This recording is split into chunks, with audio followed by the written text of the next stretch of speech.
Welcome to History to Sleep, where the past drifts quietly through time and every story carries the calm of centuries gone by. Tonight, we sail into one of the greatest maritime mysteries ever recorded, a ship found adrift in the middle of the Atlantic, with its crew gone, its cargo untouched, and dinner still waiting on the table. This is the story of the Mary Celeste, the ghost ship that was very real. The Mary Celeste was built in Nova Scotia in 1861, a sturdy, two-masted brigantine designed for long voyages. She began her career under another name, Amazon, but early on, misfortune seemed to follow her. On her very first voyage, her captain fell ill and died. Later, she collided with another ship in the English Channel. By 1868, she'd changed hands several times, repaired, and renamed Mary Celeste, perhaps in hope that a new name might change her luck. In 1872, she set sail from New York City, carrying a modest cargo, 1,701 barrels of industrial alcohol, bound for Genoa, Italy. The voyage was routine. The captain, Benjamin Briggs, was experienced, well-respected, and traveling with his wife Sarah and their 2-year-old daughter Sophia. Alongside them were 7 trusted crewmen, mostly Germans, all handpicked by Briggs himself. The ship was sound, the weather fair, and the ocean calm. Everything about the Mary Celeste's journey should have been ordinary, but it would become anything but. On December 4th, 1872, another ship, the Dei Gratia, was crossing the Atlantic, about 400 miles east of the Azores. Her captain, David Morehouse, spotted a distant vessel drifting erratically, its sails half set, moving without purpose.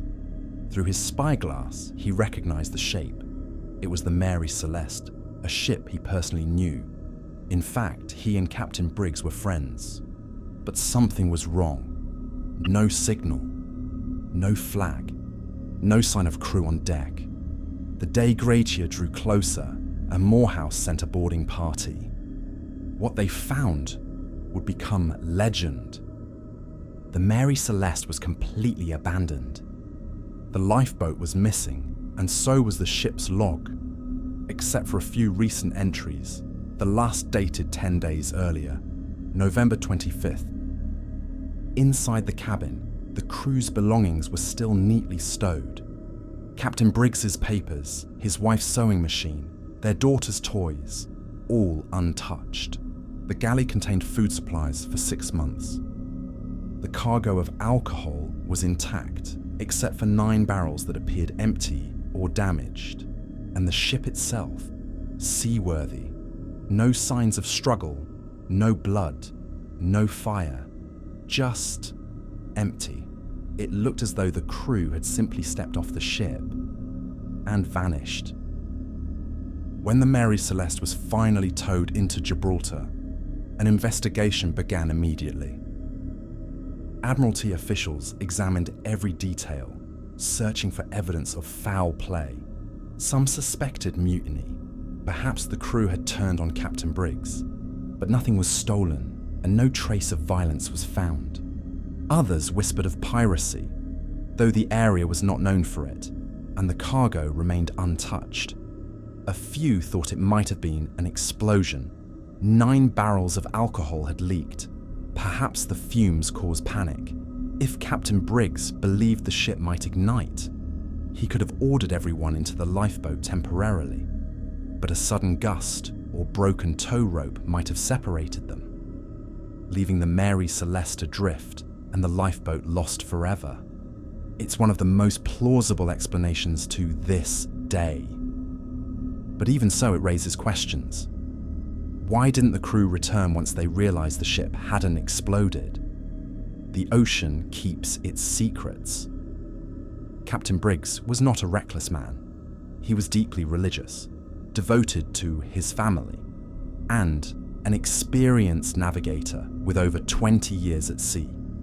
His wife, Sarah, was known for her calm nature and faith. She wrote to her mother before departing, "Our vessel is in beautiful trim, and I feel no apprehension whatever." Her letter arrived after she was already gone. Their daughter, little Sophia, was 2 years old, a bright child who loved the ship's cat and often played near the deck while her father worked. It's easy to imagine her small toys, still on the table when the Dei Gratia crew stepped aboard. Frozen moments of ordinary life, left behind in silence. No one from the Mary Celeste was ever found. No bodies, no lifeboat. Only the ship, returned without her people, a hollow echo of the lives she carried. The salvage court in Gibraltar struggled to explain the mystery. Captain Morehouse and his crew were eventually cleared of wrongdoing and awarded a portion of the ship's value for bringing her to port. But suspicion lingered. The story was simply too strange to accept at face value. Over the decades, theories grew wilder. Some claimed seaquakes had frightened the crew. Others spoke of giant squids, or water spouts, or even supernatural curses. But every explanation seemed to dissolve under scrutiny. What remained was a ship with no crime, no proof, and no witnesses. By the late 19th century, newspapers had turned the Mary Celeste into legend. Writers embellished the story, inventing violent scenes, bloodstains, even half-eaten meals on the table. None of that was true. But it didn't matter.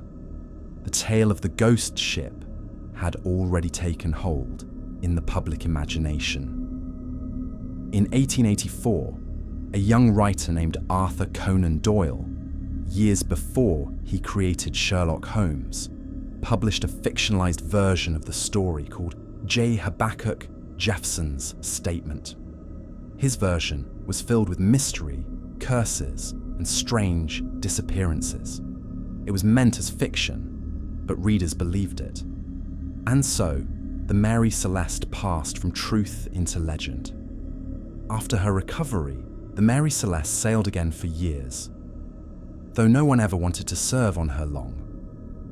By 1885, her luck ran out.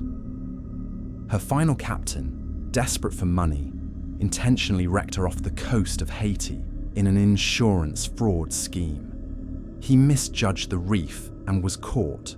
The ship was destroyed, her timbers sinking beneath the waves.